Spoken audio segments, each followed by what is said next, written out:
I've got a wine over here that is all right. This is Stay Rad Wine Blog TV. Hit it.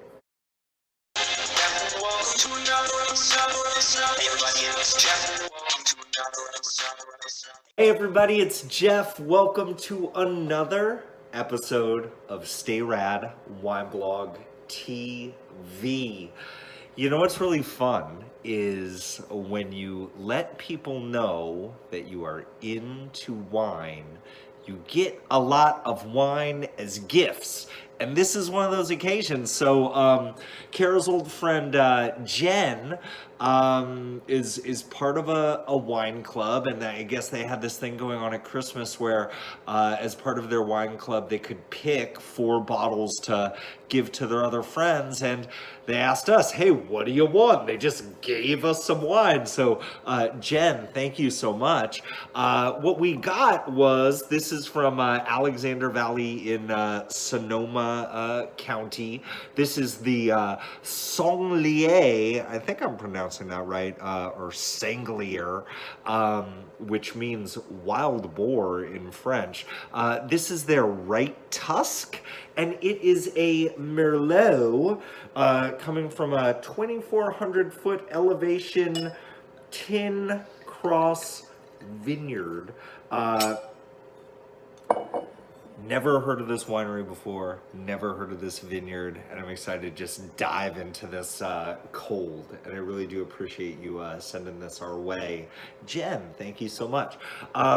So color-wise, I'm getting this deep, dark, ruby red. It's a 2012, and as expected, as I am getting out towards the far edges, there is a little bit of bricking. So when we talk about bricking in wine terms, just think about the color of a red brick and how it kind of like fades and it's almost like a little bit orange. You're getting some of that, and that's often a really good indicator of age in wine. And just like I am aging gracefully, I hope this wine is as well. On the nose, I'm getting like some red fruits, but you know, before going to the obvious ones, I want to point out that a fantastic red fruit that is here is some tomato. It's like some really fresh, like vine ripened heirloom tomato to go with. A little bit of like cassis action, a little bit of raspberry, a little bit of cherry action. Very much in that red fruit realm, a little bit of cranberry as well.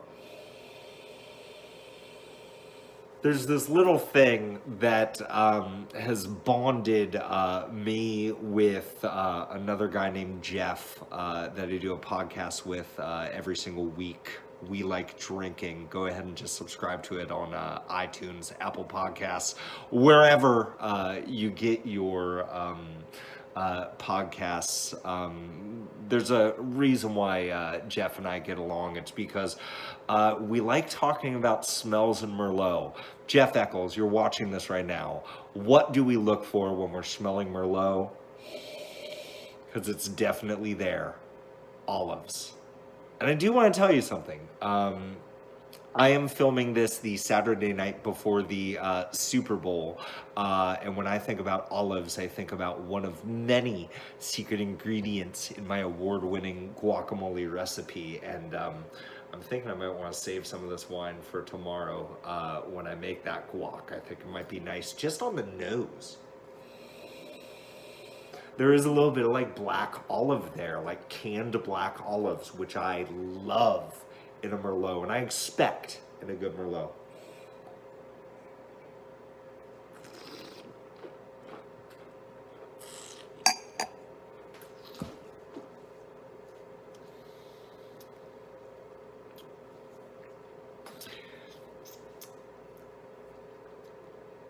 I think I want to start with the tannins.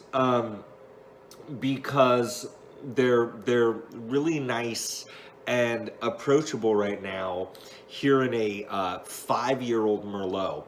from a really nice high elevation. Some really good acidity on this. The tannins are there and they are approachable. And dare I say, they're suggesting that, structurally, with this wine, I think this is still going up, and is probably going to hit its peak in another 3 or 4 years. The acidity, the tannic structure, it's there. It's nice. Alcohol wise, 13.9%. I mean, I really think this could go for a couple more years, which is, such a treat in a relatively older Merlot as compared to what you would probably pick up in the grocery store today. And I'm not certain what their distribution is here. I've never seen it in a grocery store. You should probably check them out. Sangler, Sommelier. You might want to check them out. I'm certain, if you're living in California, you could probably easily get it delivered. Other states, figure it out. You know your rules better than I do. But, again, very much age-worthy. I should talk about the fruits because they're definitely there.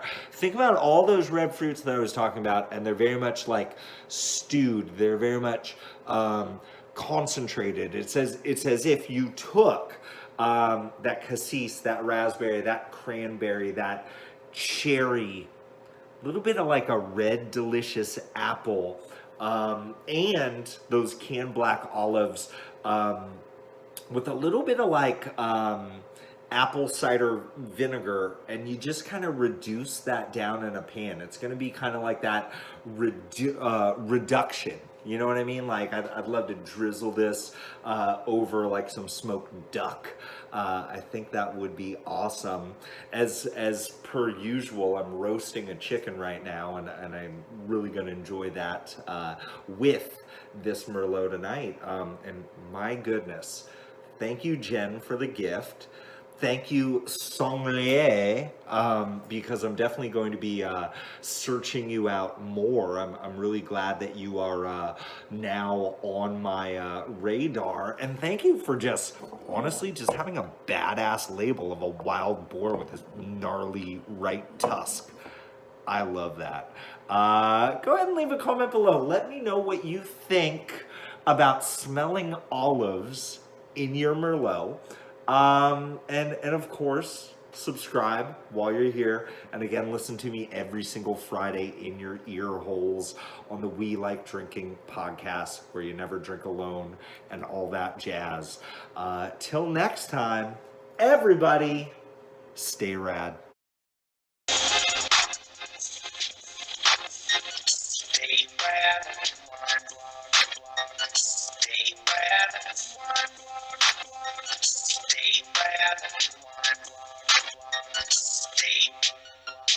rad. Oh yeah, one last thing. Super Bowl prediction. I don't like either team, but you know what I do like? Being right. And that's why everybody's going to hate me when I say this, but this is just reality. Bank on it. New England Patriots 31, Philadelphia Eagles 13. Sorry, Philly. Later.